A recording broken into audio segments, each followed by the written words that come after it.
नमो नमः. मी वॅस्ट्रो गायत्री जोशी, ज्योतिष आणि वास्तू सल्लागार. आज आपण बघतोय मीन राशीसाठी मासिक राशीफल. जुलै महिन्यातील मासिक राशीफल कसं असेल तुमचा व्यवसाय, नोकरी, नाती, प्रेम, व्यवहार, करिअर, नोकरी, लकी कलर, लकी नंबर आणि खास उपाय या संपूर्ण गोष्टींची माहिती आपण आज आपल्या व्हिडिओत घेतोय, म्हणून हा व्हिडिओ शेवटपर्यंत नक्की बघा.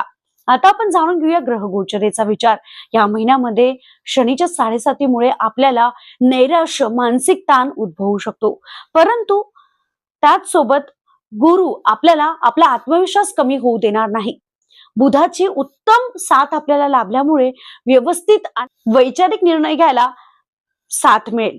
मात्र राहू आणि केतूमुळे संभ्रमता जाणवणार आहे. आता आपण जाणून घेऊया आपल्या करिअर किंवा नोकरीबाबत.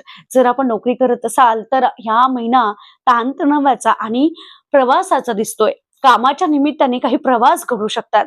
त्या प्रवासात सुद्धा आपल्या आरोग्याची काळजी घेणे तेवढेच गरजेचे असेल. आपण जर व्यावसायिक असाल तर या महिन्यामध्ये नवीन काही उद्योग काढताना किंवा कोणा व्यक्तीला ऍड करताना नक्की विचारपूर्वकच निर्णय घ्यावा. आता आपण जाणून घेऊया आपली आर्थिक स्थिती. या महिन्यामध्ये आर्थिक स्थिती जी आहे ती मध्यम असणार आहे. पैशांची आवक थोडी कमी असणार आहे. सोबतच जर आपल्याला गुंतवणूक करायची असेल तर हा महिना सावधगिरीने जायचा आहे. या महिन्यामध्ये तुम्हाला काही अडचणी उद्भवू शकतात. जर आपल्याला कोणाला पैसे द्यायचे असतील तर ते या महिन्यात देऊ नका, कारण ते परत मिळण्याचे चान्सेस फार कमी आहेत. सोबतच हा खर्च जो आहे तो मुलांच्या शिक्षणावर आणि डॉक्टरवर खर्च होण्याचे जास्तीत जास्त चान्सेस आहे. आपण जाणून घेऊया प्रेम, वैवाहिक जीवन आणि अविवाहितांसाठी. प्रेम आणि वैवाहिक जीवनामध्ये या महिन्यामध्ये छोट्या छोट्या गोष्टींवर वाद होताना दिसतात आहे. त्यामुळे गैरसमज टाळणे फार गरजेचे आहे. सोबतच नम्रता दाखवणेही तेवढेच गरजेचे आहे. जर आपण वादविवाद उत्पन्न करायला लागला तर हा महिना आपल्याला क्लेशदायक ठरणार आहे. आपण अविवाहित असाल तर विवाहाचे प्रस्ताव तर येताना दिसतात आहे, पण घाईघाईने निर्णय घेऊ नका, तर या महिन्यात जर चुकीचे निर्णय घेतले तर आयुष्यभर जोखीम तुमच्या पदरात येऊ शकते. चला आता आपण जाणून घेऊया आपले कौटुंबिक जीवन. या महिन्यामध्ये कौटुंबिक जीवन आनंदी असणार आहे. घरामध्ये वेळ सुद्धा द्याल. त्याचबरोबर काहीतरी शुभ कार्य सुद्धा घरात होण्याचे चान्सेस आहे. जे मतभेद आधीपासून चालत होते ते या महिन्यात कमी होताना दिसणार आहे. भावंडाचे सहकार्य सुद्धा लाभणार आहे. आता आपण जाणून घेऊया आपल्या आरोग्याबाबत. मीन राशीच्या व्यक्तींनी आरोग्याकडे अजिबात दुर्लक्ष करू नये.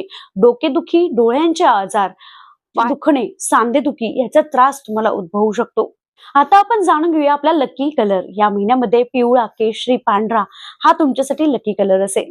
लकी नंबर जो आहे तो 3, 12 आणि 28 हा लकी नंबर असेल. आता आपण जाणून घेऊया आपल्यासाठी उपाय. या महिन्यामध्ये आपल्याला दर गुरुवारी विष्णू सहस्त्रनामाचे पठण करायचे आहे.